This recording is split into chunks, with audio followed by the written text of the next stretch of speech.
Kia tau, kia koutou, te ata whai mi te rangi Māori o te atua. Mā te atua koe e whakau ki te pono me te hari. Ko te rā tēnei e hanga e ihoa. Kia hari, kia koa, tātou. Te ino e whakawātia. E te atua kaharawa, i tūwhera ana nā nākau katoa ki a koe. E mohi o tia ana nā hia katoa, e kore hoki, e ngaro, e a koe te mehuna. Whakakahangia i houtou wairua tapu, hei whakamā i ngā whakaro o mātou nākau. Kia tino aroha ai mātou ki a koe, kia tika ai te whakanui i tau ingoa tapu, ko ihu kraiti hoki tō mātou ariki. Āmene.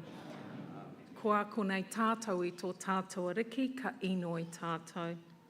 E tō mātou matu i te rangi, kia tapu tō ingoa, kia tai mai tau rangatiratanga, kia mea tia tau e pai ai ki ronga ki te whenua, kia riti anō ki tō te rangi, ho mai ki a mātou, ai nei he taro ma mātou mō tēnei rā.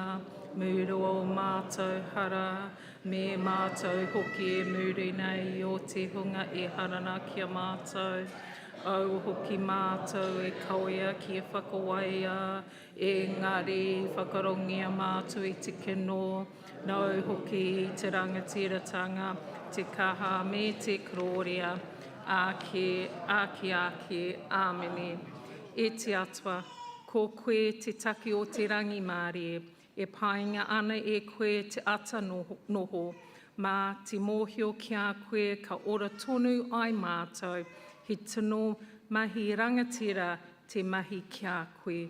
Tia kina au pononga i ngā wā e whakaekia mai ai mātou me o mātou hoa whawhai. Kia kore ai mātou, te hunga e oki atu nei ki a koe e wehi ki te kaha o mātou hoariri, e kaha ana hoki tō mātou ariki a ihu kraiti. Āmene. Kia tau, kia tātou katoa, te ata whai o tō tātou ariki o ihu kraiti, me te aroha o te atua, me te whiwhi nā tahitanga ki te wairua tapu, ake, āmene. Kia ora whānau.